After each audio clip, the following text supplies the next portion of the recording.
মিতুর স্বামীর ক্যান্সার ধরা পড়ার পর মিতুর আত্মীয় স্বজনরা সবাই তাদের সাথে এক প্রকার যোগাযোগ বন্ধ করে দেয়। এমনকি মিতু তার নিজের ভাই ভাবির কাছেও বেহায়ার মতো সাহায্য চেয়েছিল, কিন্তু সাহায্য করা তো দূরে থাক, অনেকে তার ফোনই রিসিভ করেনি। মিতু তখন সশরীরে তার ভাই ভাবির কাছে গিয়ে বলল, ভাইয়া ভাবি, তোমরা আমাকে $1,00,000 ধার দাও, আমি আপাতত চিকিৎসাটা চালিয়ে যাই। মাঝপথে যদি ওর চিকিৎসা না চালাতে পারি তাহলে ও চিকিৎসার অভাবে মারা যেতে পারে। এই কথা শুনে মিতুর ভাবি বলল, আরে সে তুমি চিকিৎসা করালেও মরে যাবে, আজকাল কি ক্যান্সারের রোগীরা বেঁচে ফিরে? ভাবির এই কথাটি শুনে মিতু ভাবির দিকে অবাক দৃষ্টিতে তাকিয়ে থাকে। এমন কথা কিভাবে বলতে পারল? তখন মিতুর ভাই পাশ থেকে বলল, তোর ভাবি ঠিকই বলেছে, অনেক তো টাকা নষ্ট করলি, আর কত বল?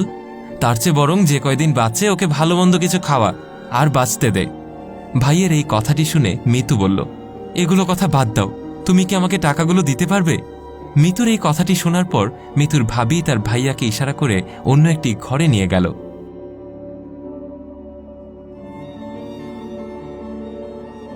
কিছুক্ষণ পর তার ভাই এবং ভাবি এসে বসে। তারপর তার ভাই বলে, দেখ, আমার কাছে টাকা নেই, তোর ভাবির কাছে কিছু টাকা আছে, সেটা তার ভাই তোর ভাবিকে দিয়েছে।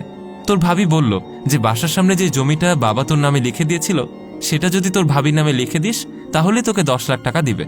এমনিতে এই জমির দাম 5 থেকে 6 লাখ টাকার বেশি হবে না। মিতু কথাটা শুনে তার চোখে জমে থাকা পানি মুছে বলল, দেখলে ভাবির ভাই কত ভালো, বোনকে $10,00,000 দিয়েছে, আর তুমি তোমার বোনের এত বিপদ সত্ত্বেও 2-1 লাখ টাকাও দিতে পারছো না। মিতুর কথাটি শুনে তার ভাই আর কোনো উত্তর না দিয়ে মাথাটা নিচু করে বসে রইল। মিতু তখন কথা না বাড়িয়ে বাসা থেকে বের হয়ে যায়। 2 দিন পর মিতু একটা লোককে নিয়ে তার ভাইয়ের বাসায় গিয়ে হাজির হয়। মিতু এসেছে দেখে তার ভাই ঘর থেকে বের হয়ে আসে। মিতু তখন তার ভাইকে দেখে বলে, ভাইয়া, আমার জমির কাগজগুলো একটু দাও তো। মিতুর ভাই অবাক হয়ে বলল, জমির কাগজ দিয়ে তুই কি করবি? মিতু তখন সাথে থাকা একটা লোককে তার ভাইকে দেখিয়ে দিয়ে বলল, এই লোকটির কাছে আমি আমার জমিটি বিক্রি করে দিয়েছি। মিতু তখন তার ভাইকে বলে, তুমি বলেছিলে এই জমির দাম 5 থেকে 6 লাখ টাকার বেশি হবে না, কিন্তু এই লোকটি আমাকে 15 লাখ টাকা দেবে। আমি যদি বিপদে না পড়তাম এই জমিটা আমি 20 থেকে 25 লাখ টাকা দিয়েও বিক্রি করতে পারতাম, কিন্তু এই লোকটির কাছে আমি 15 লাখ টাকাতেই বিক্রি করে দিচ্ছি। মিতুর কথা শুনে মিতুর ভাই রেগে গিয়ে বলল, এই তোর কি মাথা খারাপ হয়েছে নাকি? এই জমির দাম বর্তমানে 20 থেকে 25 লাখেরও বেশি আছে, তুই এটা 15 লাখ টাকা দিয়ে কেন বিক্রি করবি?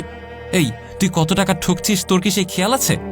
মিতু তখন একটু হেসেই বলল, ভাইয়া, আপন মানুষের কাছে ঠকার চাইতে পরে মানুষের কাছে ঠকি, তাই মনে হয় ভালো।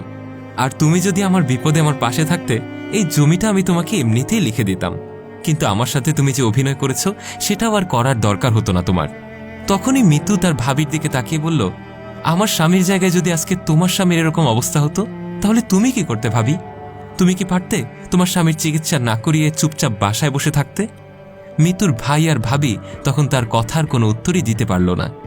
এরপর মিতু সেই জমির কাগজটা নিয়ে সেখান থেকে চলে যায়। আসলে সমাজের এই চিত্রটি মোটেও নতুন নয়। বিপদে পড়লে আপনাকে মানুষ সাহায্য তো করবেই না, বরঞ্চ বিভিন্ন কুমন্ত্র দিয়ে আপনার পথকে নষ্ট করবে আর নিজেরা লাভবান হওয়ার চেষ্টা করবে।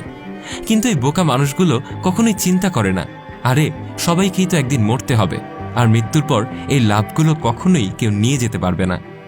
ভিডিওটি ভালো লেগে থাকলে লাইক, কমেন্ট এবং শেয়ার করতে ভুলবেন না। কমেন্ট বক্সে জানান আপনার মূল্যবান মতামত।